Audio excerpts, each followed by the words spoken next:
Hey guys, welcome back. This is Andrew with LAR Golf Life. Today I'm going to be taking on the Tiny Monsters at Sugarwood Golf Course in Lavallette, West Virginia. So follow along with me and see how I do.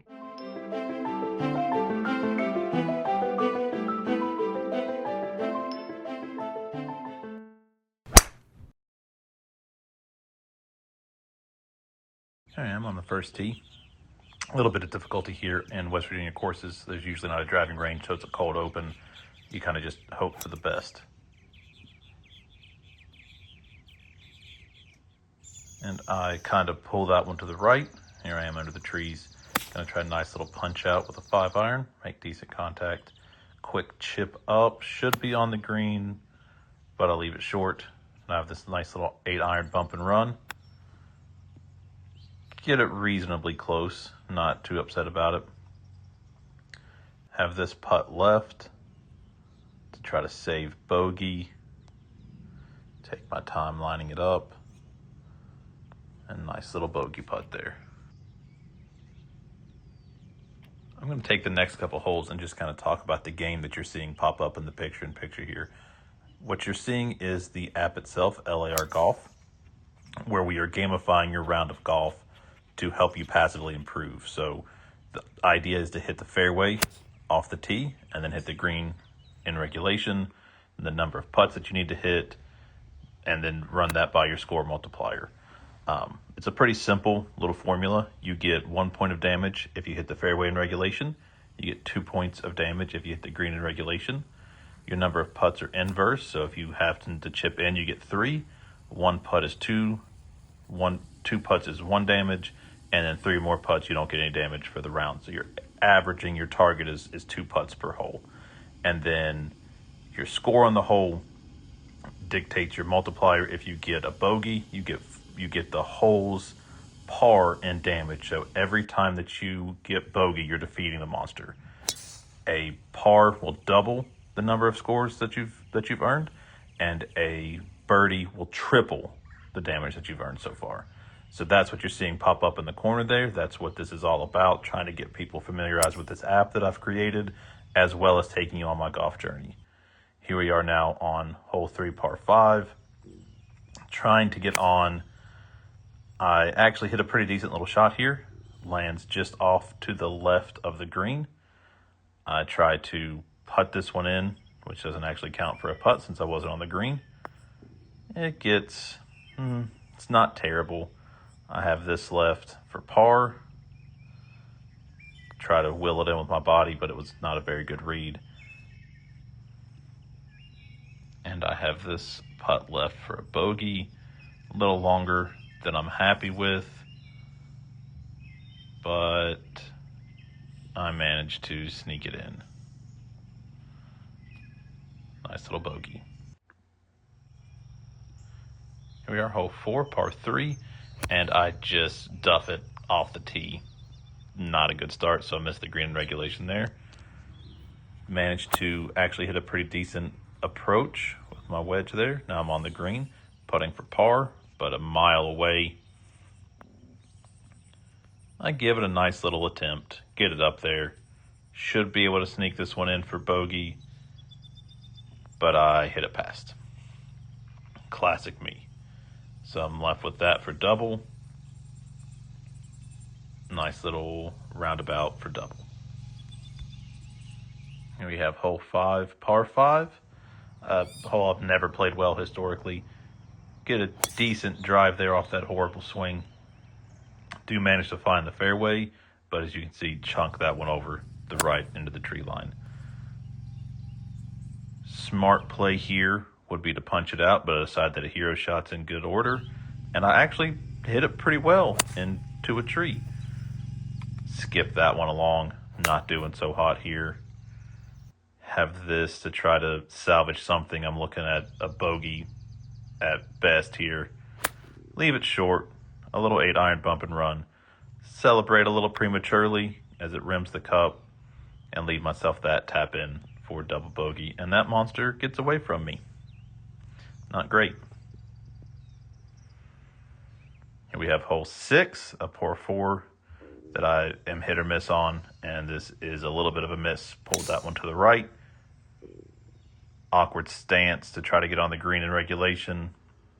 Leave that one a little bit short as well. Long 8-iron bump and run, a common thread you'll see. Horrible contact, but it runs up. Leave myself this to try to save par. Not really even on my scorecard here. I'm just trying to get it close and make bogey. And I leave it pretty close. Close enough. Let's see what happens. And manage to sink that one for bogey. So salvage that hole fairly well. Unfortunately for this next hole, I could not get the tee shot filmed. So we're starting here at my second shot, which is an 8-iron bump and run. I didn't make the green on the par 3. And because I'm terrible, I'll leave that short. So I walk up and do the same thing. Try to get a little bit closer. Pulled it to the left. Don't really know what I was thinking there. But I have that for bogey. See if my putter can bail me out once again.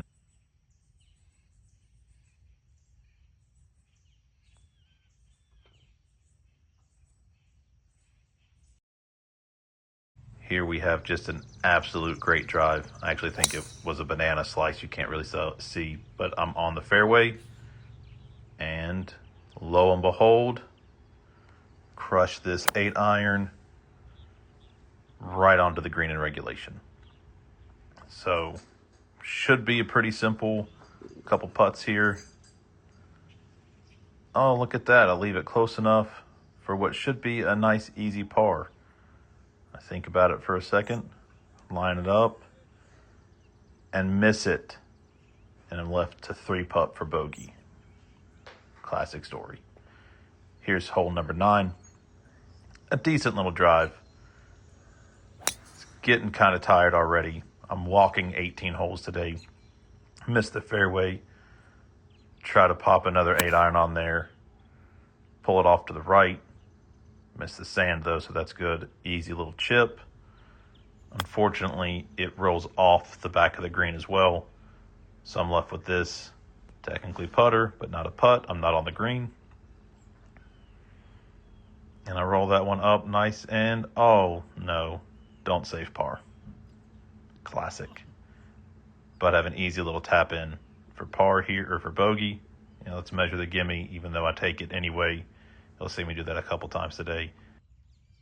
And walk with back-to-back bogeys to end the front 9. Make the turn and on to 10.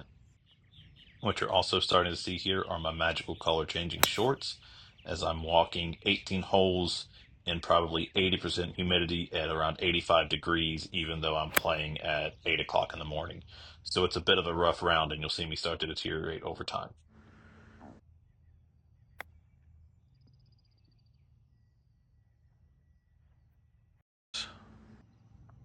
And I'm left with this putt for par. And I get it up close enough.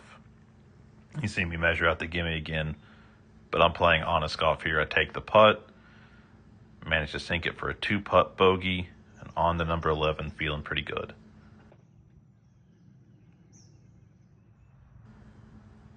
Right up until I hit this drive, I slice that one over into those trees, which is a terrible place to be. Got this overhang, but it also doesn't matter when you slice it into the trees.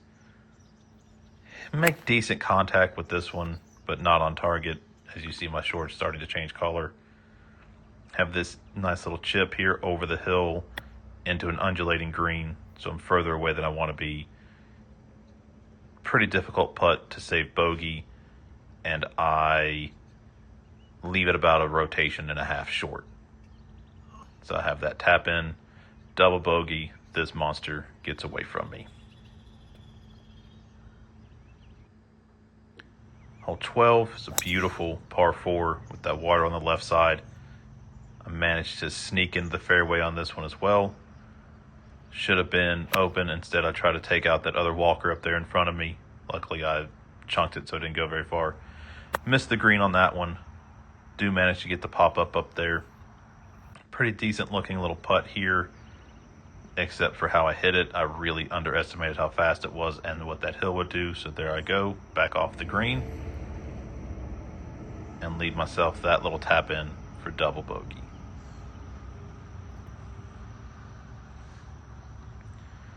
Here's another par 3.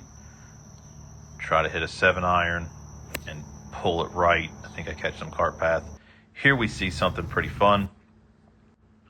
I'm a level 5 at this point, so I have one skill in the game, which at this point is Rage, since I'm playing as a barbarian. So I like to just throw the ball because I do not trust me hitting this shot, and it seemed like a good time to use it. So I get this little throw up here, leave myself this putt for par, and I leave it again, just a half ball outside. Nice tap in for bogey.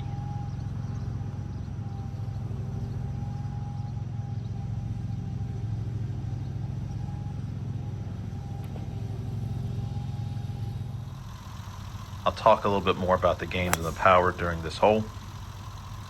The idea here is to help legitimize some of the things that people, average amateur golfers, will do during their rounds.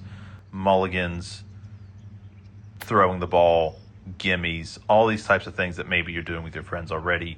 Little things you have built in that you want to use to help not damage your ego and enjoy the round that you're having. So in that case, I elected to throw the ball because I really didn't like that shot, and I had the power to do it. Here we see me trying to save bogey here on this little putt. Not a bad hole altogether. You watch some of the shots. Save bogey. Here on hole 15, it's another par 3, and unfortunately, I really wish I'd saved my power for this shot. I missed the green, and I'm down here in this hill, and I just refuse to commit and have the confidence to hit this shot. So it takes me 2 shots just to get to the top of the hill, and I'm still not on the green. Little bump and run, try to get it close, and then a 7-foot putt here to save double, which I manage, but not ideal.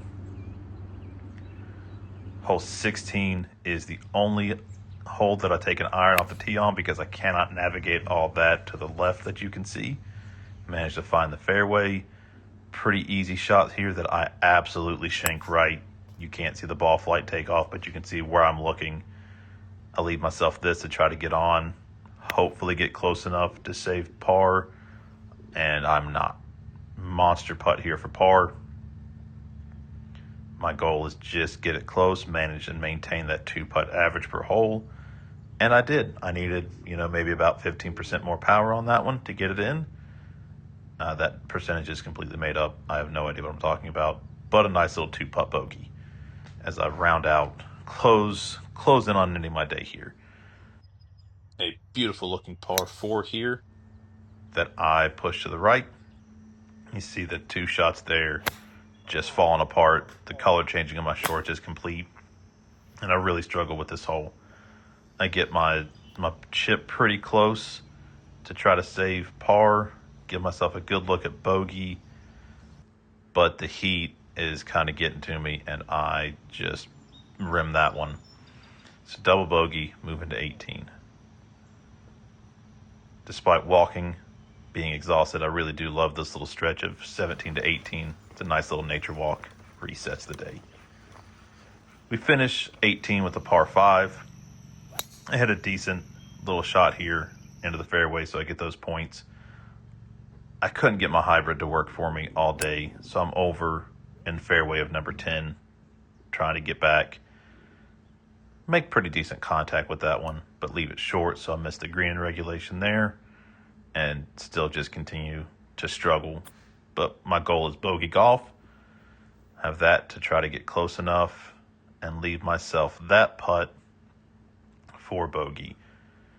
Because it's the last shot, we're just going to enjoy my suffering walk up here as I pace everything out and see if I can save bogey on the day here. Last chance to get this monster down. Keep the round going at bogeys and double bogeys, and there it is. Save the bogey. Easy round. Now that the round is over, we can see the post-round wrap-up here. And I didn't play great, but if you look at the stats, I did okay. I hit 5 fairways and only 1 green in regulation. So averaging bogey and double bogey is pretty good recovery. Now we get to do a little bit of a look here. I can level up, you see. But let's go in and claim some of my achievements. I've hit a few fairways in regulation, enough greens in regulations now to claim a little bit more experience points for myself. Some lifetime achievements I've unlocked as well. All of this is just really boosting my experience points, helping me claim new levels, which will unlock more power-ups for me, which will give me more fun to have in the regular round to try to save my round in case it's not really going my way. We took down 11 tiny monsters today, feeling pretty good. So we get to level up now, which changes your character's appearance and gets you ready for the next round. So guys, thanks for coming along with me on this video today. Hope you enjoyed it. If you did, please like and subscribe so I can keep this going, and hopefully I'll be getting these up faster than I have been in the past. Thanks guys.